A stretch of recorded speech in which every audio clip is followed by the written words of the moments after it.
All right, welcome back to the Steve Gruber Show. It is time to vote, my friends.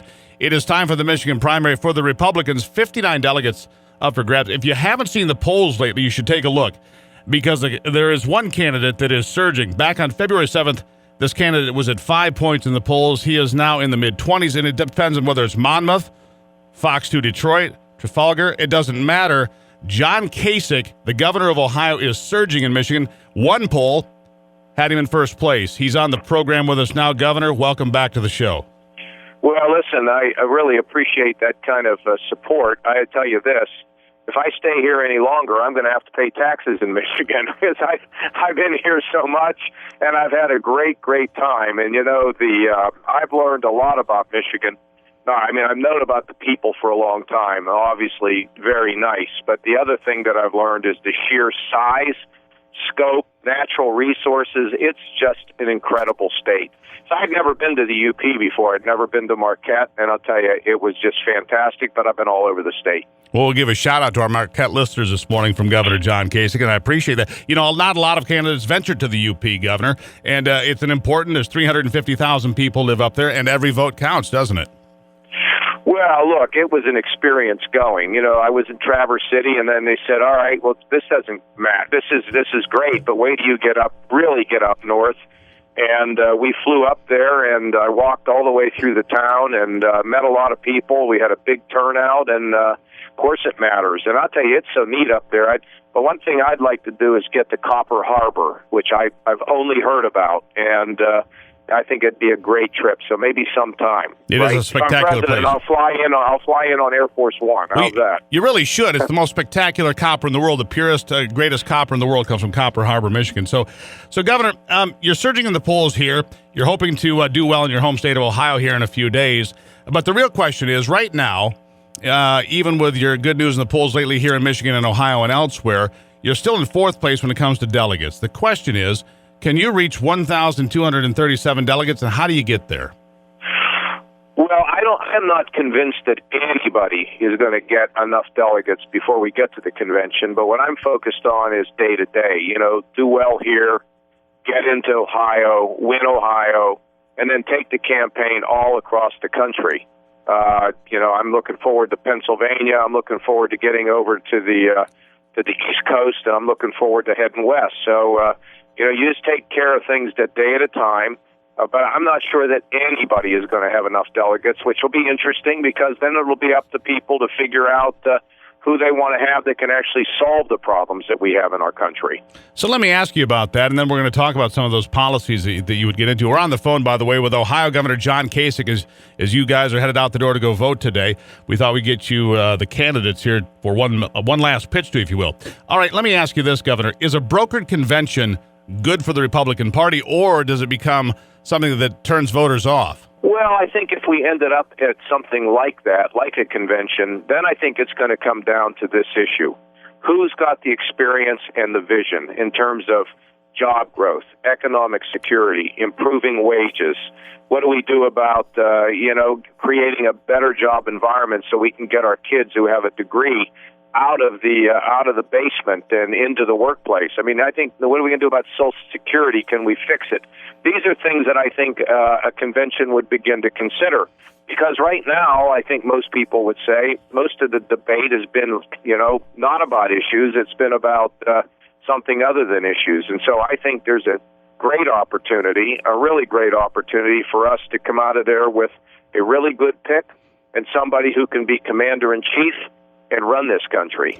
It has been a colorful road so far through the debates, to say the least, and I'll leave it at that because you've been the one person who's kind of been off to the side. I see you oftentimes during the debates just kind of looking down and shaking your head going, what are they doing? You look like you're disgusted, frankly. Well, look, I can tell you that I think the reason why we're starting to do better is because finally I'm being heard. I hadn't been heard for a long time, because the publicity went to those people who were, kind of hitting below the belt some of the time. And now that the people are beginning to hear me more, and now they know that I've been positive, the intensity of the voters that we have is stronger than any other candidate, and intensity really matters in politics. That's what creates the grassroots. That's what helps you to build the financing We raised a big chunk of money after the last debate online in small contributions. These are the things that really matter. So, look, it's all the way you want to conduct yourself. And if I didn't do well, I could look back and say, at least I did it my way. But because I think we're doing this in an adult, grown-up way, focusing on record and issues, my sense is that the voters will reward me for this. As you look at domestic policy, let's touch on that while you've started down that road a little bit. Obviously, here in Michigan, as you are well aware, the Democrats held a debate there the last couple of days in Flint, Michigan. A lot of infrastructure problems. I think that the governor of Michigan, a colleague of yours, Governor Rick Snyder, is being unfairly targeted and being asked to resign, and there's a recall effort afoot and so forth. What do you make of the problems in Flint with the water and the infrastructure? Well, they're serious, and I think we're going to experience infrastructure problems all over the country. We have an aging infrastructure, and what is the best way to deal with these problems, and not just the problems of water, but lead paint in the house? And I think it's going to require all of the local governments to stop and think about what is the best way. What is the best way to maybe take on a little bit of debt that you could afford and be able to have the resources you need to begin to target those areas that are most in need. And, and maybe that's something the federal government could look at, but I frankly think that when it comes to these local infrastructure issues, it's probably best to handle it both at the state and the local level. Now, these are very serious concerns, no question. When you look at domestic policy, what is priority number one for Governor John Kasich? Is it something like infrastructure in Flint? Is it welfare reform, Social Security? When you look across the United States at domestic policy, what is priority number one? There's three priorities. The first one is jobs. The second one is jobs. And guess what the third one is? I'm going to go with jobs. Yeah. It's jobs. Good guessing. I mean, once you get economic growth, then it begins to solve many of the problems that you have.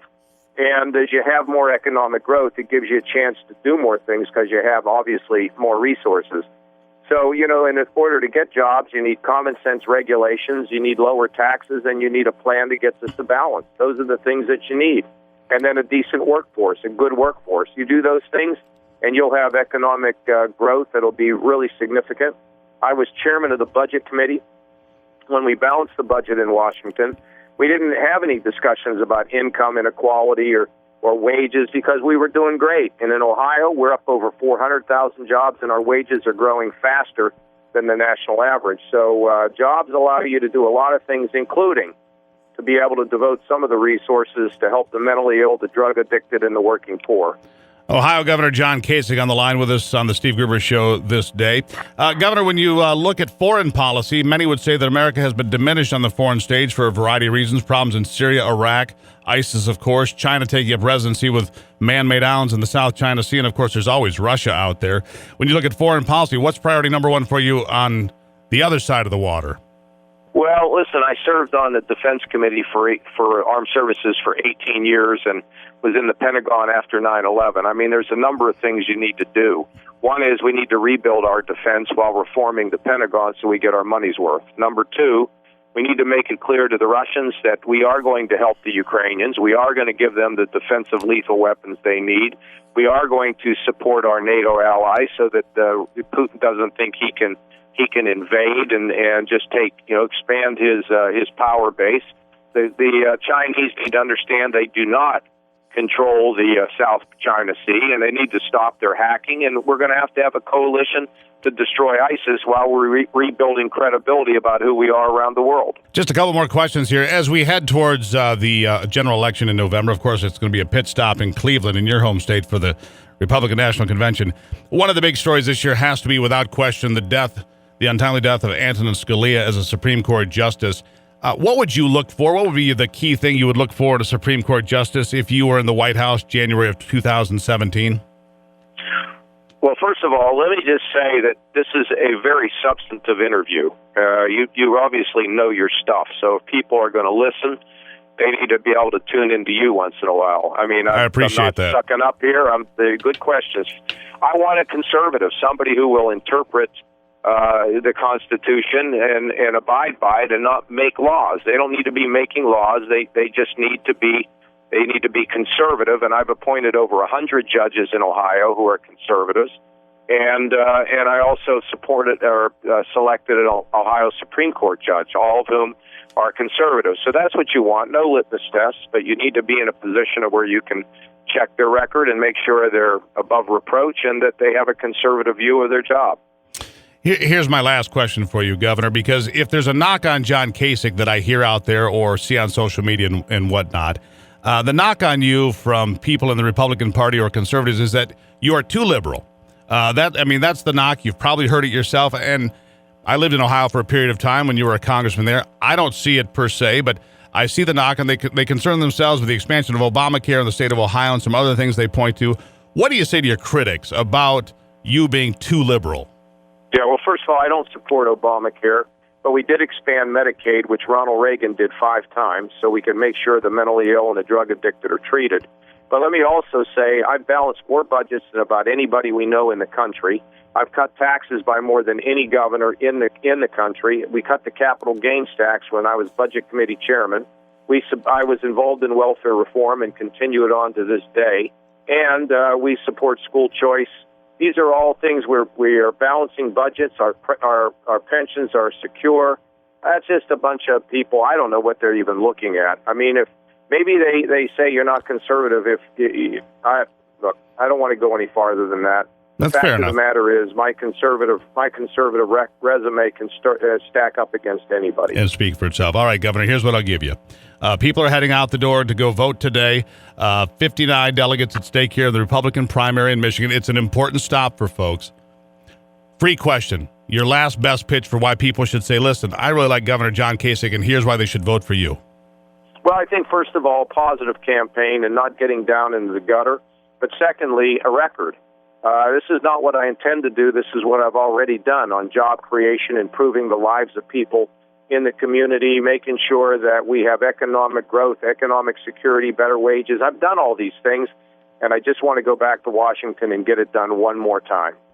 All right, Governor, I greatly appreciate your time. I know you're very busy. You're going to be in Michigan throughout the day today, and I greatly appreciate you taking the time. Governor John Kasich, best wishes. Thank you. There you have it. Governor John Kasich here on the Steve Gruber Show.